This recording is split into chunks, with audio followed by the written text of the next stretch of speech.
বন্ধুরা, আজকের ভিডিওর বিষয়বস্তু হলো দেশি জবা গাছের এপ্রিল মাসের পরিচর্যা। যদি তোমাদের দেশি জবা গাছগুলোতে এখনও কুঁড়ি দেখা নেই, অথবা গাছের পাতা হলুদ ফ্যাকাশে বর্ণ হয়ে যাচ্ছে, কিংবা কুঁড়িগুলো হলুদ হয়ে ঝরে পড়ে যাচ্ছে, অথবা গাছের সঠিক বৃদ্ধি হচ্ছে না, তাহলে আজকে আমি জবা গাছের মাটিতে একটা জৈব সার প্রয়োগ করার সাথে সাথে আমাদের রান্নাঘরে থাকা কিছু ঘরোয়া উপাদানের মাধ্যমে একটা তরল সার বানিয়ে গাছের মাটিতে প্রয়োগ করব। এই জৈব তরল খাবারটা তোমরা যদি জবা গাছের মাটিতে প্রয়োগ করো, তাহলে জবা গাছের বৃদ্ধি যেমন হবে রকেটের গতিতে, সেরকম জবা গাছেতে আসবে অগণিত কুঁড়ি, এবং ফুলের যে সাইজ, সেই ফুলের সাইজ হবে অনেকটা বড়। জবা গাছের মাটিতে জৈব খাবারটা দেওয়ার সাথে সাথে একটা আমি ক্যালসিয়াম সমৃদ্ধ খাবারও জবা গাছের মাটিতে প্রয়োগ করে দেখাবো। আজকে ভিডিওটা তোমরা মনোযোগ সহকারে দেখো, কারণ আজকের ভিডিওটা খুবই গুরুত্বপূর্ণ হতে যাচ্ছে। তোমরা যদি ভিডিওটা স্কিপ করে দেখো, তাহলে তোমরা জবা গাছ সংক্রান্ত কিছু ছোট ছোট গুরুত্বপূর্ণ তথ্য মিস করবে।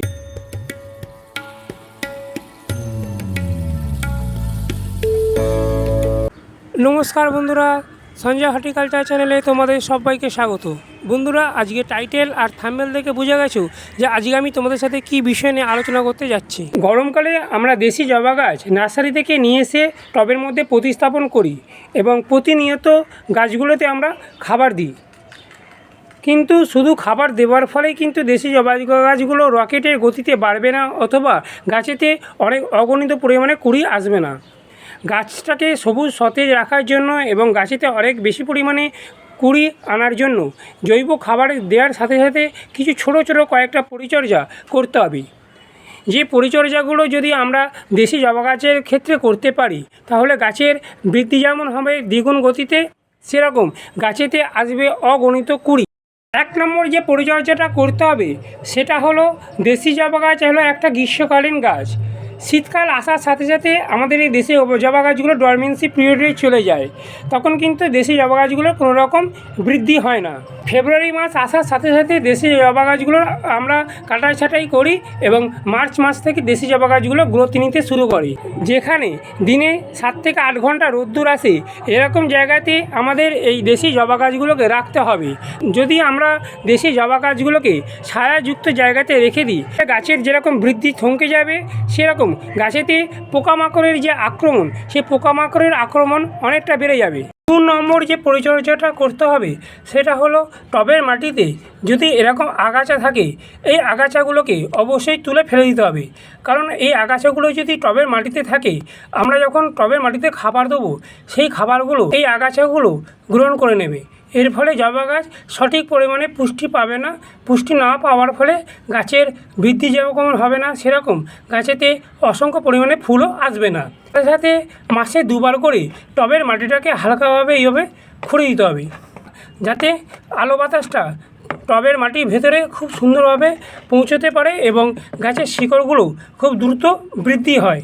আর গাছের গোড়ার দিকে যে ছোট ছোট ডালগুলো আছে, সেই ডালগুলোকে অবশ্যই এইভাবে ছিঁড়ে ফেলে দিতে হবে, যাতে সূর্যের আলোটা আমাদের টবের মাটির গোড়ার দিকে খুব ভালোভাবে পৌঁছতে পারে। আর গাছেতে যখন এরকম হলুদ হলুদ পাতা থাকবে, সেই পাতাগুলোকে অবশ্যই তুলে গাছটাকে পরিষ্কার করে দিতে হবে। গাছের মধ্যে কোনো রকম হলুদ পাতা রাখা চলবে না। টবের মাটিটা খুঁড়ে দেওয়ার ফলে গাছের কিছু শিকড় কেটে যাবে, এটা নিয়ে ভাবার কিছু নেই বা চিন্তিত হওয়ার কিছু নেই, কারণ দেশি জবা গাছ খুবই একটা হার্ডি গাছ। এই শিকড়গুলো আবার পুনরায় নতুনভাবে তৈরি হয়ে যাবে।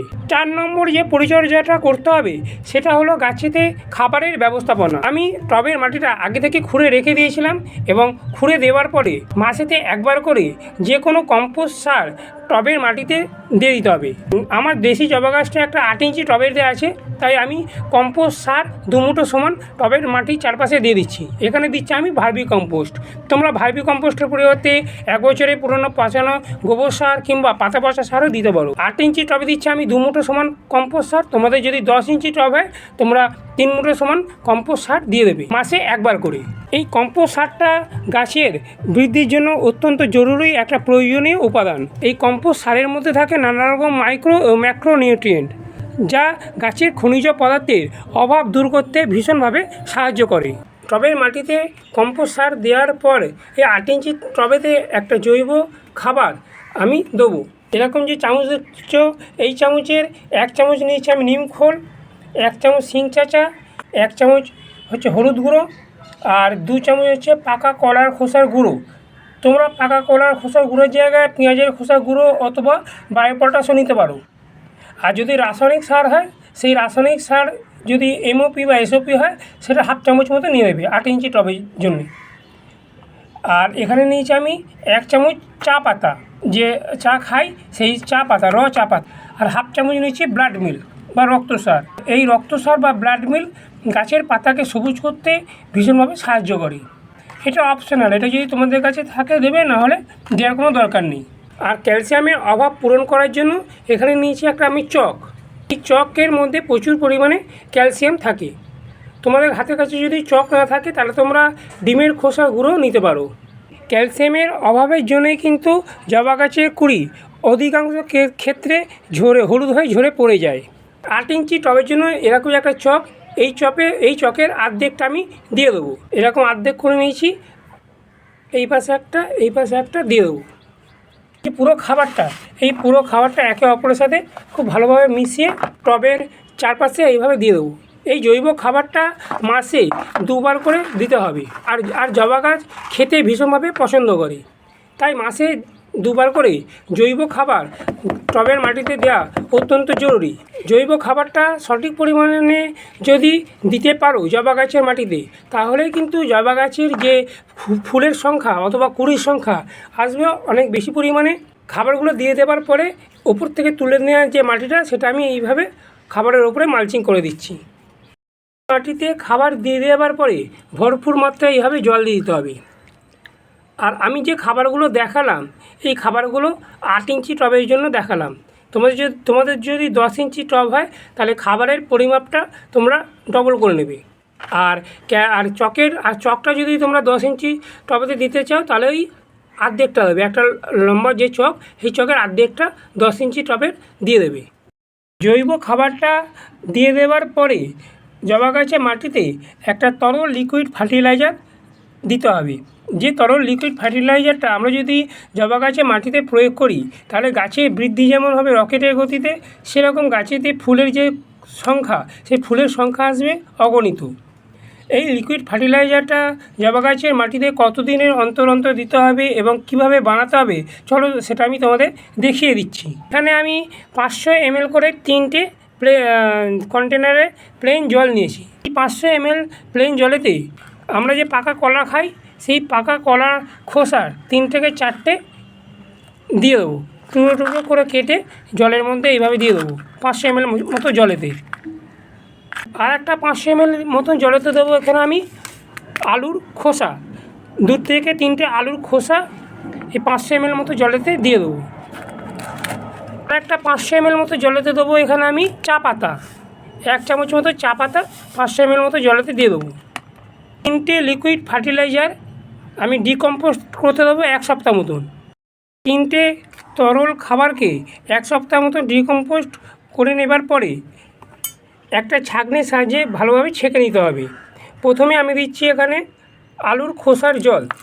এই আলুর খোসার মধ্যে থাকে প্রচুর পরিমাণে পটাশ, যা আমাদের জবা গাছটিতে প্রচুর পরিমাণে কুঁড়ি আনতে ভীষণভাবে সাহায্য করে। আলুর খোসার মধ্যে পটাশ ছাড়াও থাকে নানা রকম খনিজ উপাদান, যেমন ম্যাগনেসিয়াম, সালফার, আয়রন ইত্যাদি। এরপরে যে উপাদানটা দেবো সেটা হলো কলার খোসা, পাকা কলার খোসা। এই পাকা কলার খোসার মধ্যে আমরা সবাই জানি প্রচুর পরিমাণে যেরকম পটাশিয়াম থাকে, তার সাথে থাকে ম্যাঙ্গানিজ, সালফার, আয়রন ইত্যাদি খনিজ উপাদান। পরের যে উপাদানটা মেশাবো সেটা হলো চা পাতা। এই চা পাতার মধ্যে থাকে প্রচুর পরিমাণে যেরকম নাইট্রোজেন, তার সাথে সাথে থাকে পটাশিয়াম, সালফার, আয়রন ইত্যাদি খনিজ উপাদান। এই চা পাতাটা আমরা জবা গাছে মাটিতে যদি প্রয়োগ করি, তাহলে জবা গাছে মাটিকে যেরকম উর্বর করবে, সেরকম জবা গাছের মাটিকে অ্যাসিডিক করতে ভীষণভাবে সাহায্য করবে। এই তরল খাবারটা আমি 10 ইঞ্চির একটা গামলা, মাটির গামলাতে আমার এই জবা গাছটা রাখা আছে, এই জবা গাছেতে প্রয়োগ করব। এই জবা গাছেতে আমি মিশ্র জৈব খাবারটা আগে দিয়ে রেখেছিলাম, তাই জন্য এখানে কোনো রকম জৈব খাবার দেবো না।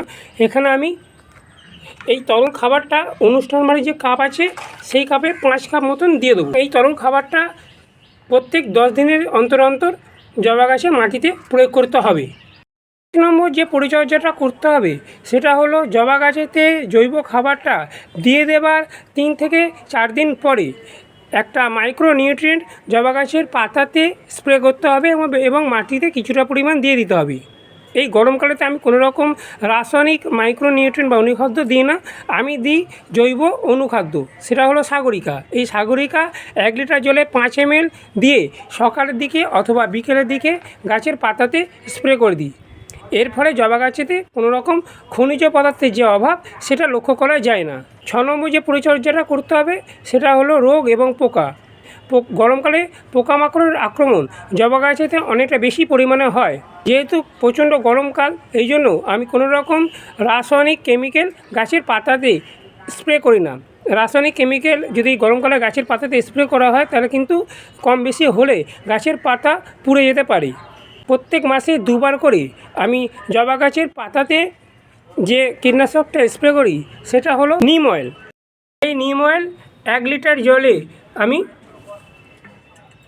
স্প্রে বোতলের মধ্যে দিয়ে সকালের দিকে অথবা বিকেলের দিকে গাছের পাতাতে স্প্রে করে দিই। যখন সূর্য খুব চড়া থাকবে তখন কিন্তু এই নিম অয়েলটা গাছের পাতাতে স্প্রে করে দেওয়া যাবে না।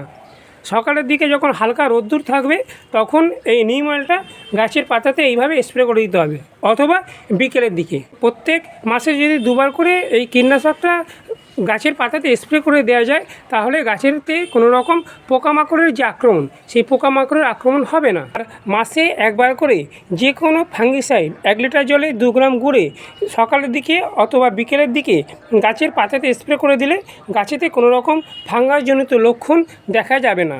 বন্ধুরা, এই কটা পরিচর্যা তোমরা যদি সঠিকভাবে করতে পারো তবেই কিন্তু জবা গাছে বৃদ্ধি হবে চোখে পড়ার মতো। এটা গেল জবা গাছের এপ্রিল মাসের পরিচর্যা সংক্রান্ত বিষয়ে আলোচনা। যদি আমার এই ভিডিওটা তোমাদের এতটুকু উপকারে লাগে তাহলে অবশ্যই এই ভিডিওটাতে একটা লাইক দিও এবং চ্যানেলটাকে সাবস্ক্রাইব করে আমার পাশে থাকা যে বেল আইকনটা সেটা প্রেস করে দিও। প্রেস করে দিলে কী হবে, আমি যখন নতুন নতুন ভিডিও আপলোড করব যাতে সহজে তোমাদের কাছে খুব তাড়াতাড়ি পৌঁছে যেতে পারে। সবাই তোমরা খুব ভালো থেকো এবং সুস্থ থেকো। নমস্কার।